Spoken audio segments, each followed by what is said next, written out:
The Philadelphia Campaign was a British initiative in the American Revolutionary War to gain control of Philadelphia, which was then the seat of the Second Continental Congress. British General William Howe, after unsuccessfully attempting to draw the Continental Army under General George Washington into a battle in northern New Jersey, embarked his army on transports, and landed them at the northern end of Chesapeake Bay. From there, he advanced northward toward Philadelphia. Washington prepared defenses against Howe's movements at Brandywine Creek, but was flanked and beaten back in the Battle of Brandywine on September 11, 1777. After further skirmishes and maneuvers, Howe was able to enter and occupy Philadelphia. Washington then unsuccessfully attacked one of Howe's garrisons at Germantown before retreating to Valley Forge for the winter. Howe's campaign was controversial because, although he successfully captured the American capital of Philadelphia, he proceeded slowly and did not aid the concurrent campaign of John Burgoyne further north, which ended in disaster at Saratoga for the British, and brought France into the war. General Howe resigned during the occupation of Philadelphia and was replaced by his second-in-command, General Sir Henry Clinton. Clinton evacuated the troops from Philadelphia back to New York City in 1778 in order to increase that city's defenses against a possible Franco-American attack. Washington harried the British Army all the way across New Jersey, and successfully forced a battle at Monmouth Courthouse that was one of the largest battles of the war. At the end of the campaign, the two armies were roughly in the same positions they were at its beginning. Background: following General William Howe's successful capture of New York City, and George Washington's successful actions at Trenton and Princeton, the two armies settled into an uneasy stalemate in the winter months of early 1777. While this time was punctuated by numerous skirmishes, the British Army continued to occupy outposts at New Brunswick and Perth Amboy, New Jersey. General Howe had proposed to George Sherman, the British civilian official responsible for conduct of the war, an expedition for 1777 to capture Philadelphia, the seat of the rebellious Second Continental Congress. Sherman approved his plan, although with fewer troops than Howe requested. He also approved plans by John Burgoyne for an expedition to force his way to Albany from Montreal. Germain's approval of Howe's expedition included the expectation that Howe would be able to assist Burgoyne, effecting a junction at Albany between the forces of Burgoyne and troops that Howe would send north from New York City. Howe decided by early April against taking his army overland to Philadelphia through New Jersey, as this would entail a difficult crossing of the broad Delaware River under hostile conditions,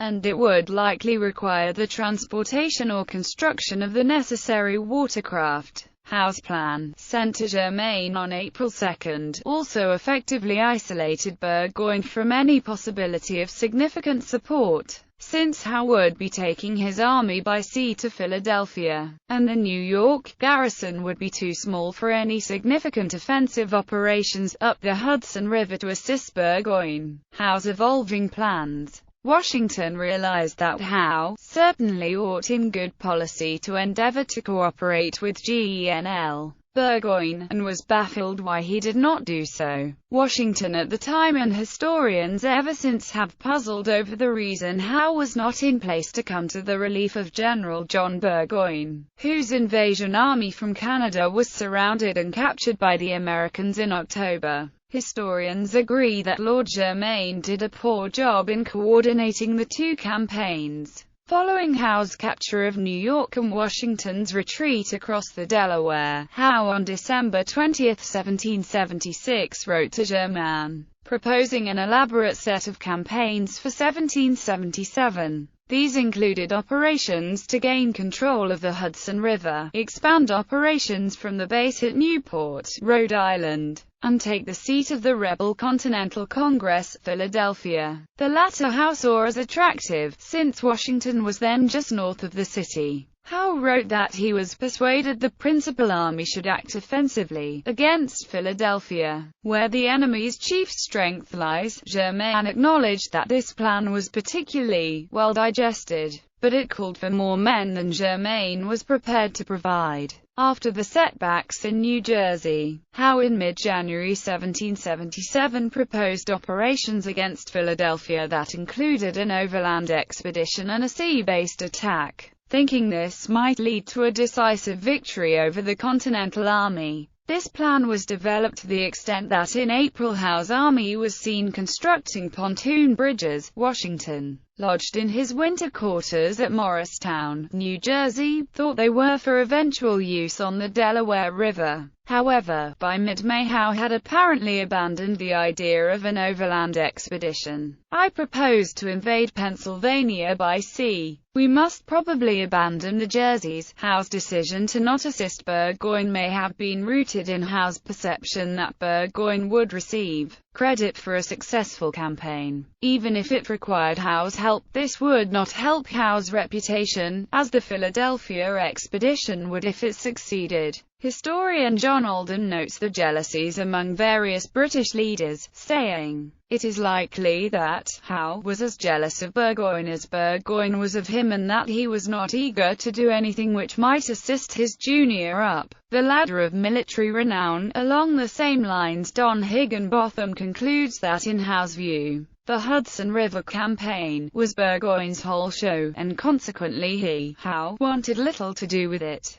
With regard to Burgoyne's army, he would do only what was required of him. Howe himself wrote to Burgoyne on July 17, "My intention is for Pennsylvania, where I expect to meet Washington, but if he goes to the northward contrary to my expectations, and you can keep him at bay, be assured I shall soon be after him to relieve you." He sailed from New York not long after. Early feints. Washington's Continental Army had been encamped primarily at Morristown, New Jersey, although there was a forward base at Bound Brook, only a few miles from the nearest British outposts. In part as a retaliatory measure against the ongoing skirmishes, General Charles Cornwallis executed a raid against that position in April 1777, in which he very nearly captured the outpost's commander, Benjamin Lincoln. In response to this raid, Washington moved his army forward to a strongly fortified position at Middlebrook in the Watchung Mountains that commanded likely British land routes toward Philadelphia. For reasons that are not entirely clear, General Howe moved a sizable army to Somerset Courthouse, south of New Brunswick. Washington had intelligence that Howe had not brought the necessary equipment for either bringing or constructing watercraft, so this move seemed unlikely to him to be a move toward the Delaware River. When Howe eventually withdrew his army back toward Perth Amboy, Washington did follow,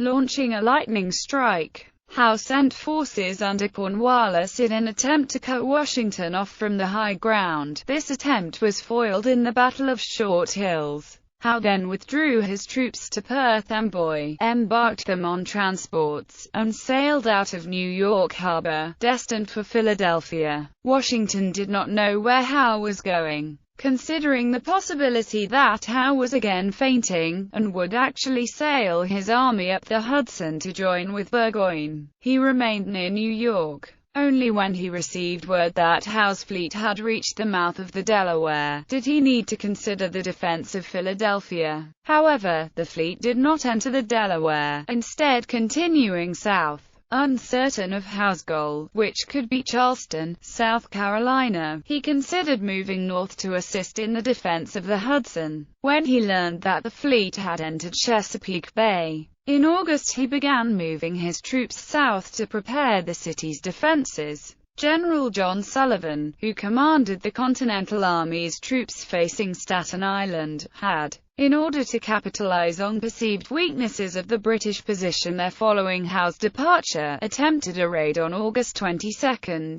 That failed with the Battle of Staten Island. Capture of Philadelphia. General Howe landed 15,000 troops in late August at the northern end of the Chesapeake Bay, about 55 miles southwest of Philadelphia. General Washington positioned 11,000 men between Howe and Philadelphia, but was outflanked and driven back at the Battle of Brandywine on September 11. 1777 and suffered over 1,000 casualties, while the British lost about half that number. The Continental Congress once again abandoned the city, relocating first to Lancaster, Pennsylvania, and later York, Pennsylvania. British and Revolutionary forces maneuvered around each other west of Philadelphia for the next several days, clashing in minor encounters such as the abortive Battle of the Clouds and the so-called Paoli Massacre on September 26. Howe finally outmaneuvered Washington and marched into Philadelphia unopposed. Capture of the rebel capital did not bring the end to the rebellion as the British thought it would. In 18th-century warfare, it was normal that the side who captured the opposing force's capital city won the war. But the war was to continue for 6 more years, given the unconventional warfare tactics of the rebels at the time. After taking the city, the British garrisoned about 9,000 troops in Germantown, 5 miles north of Philadelphia. Washington unsuccessfully attacked Germantown on October 4,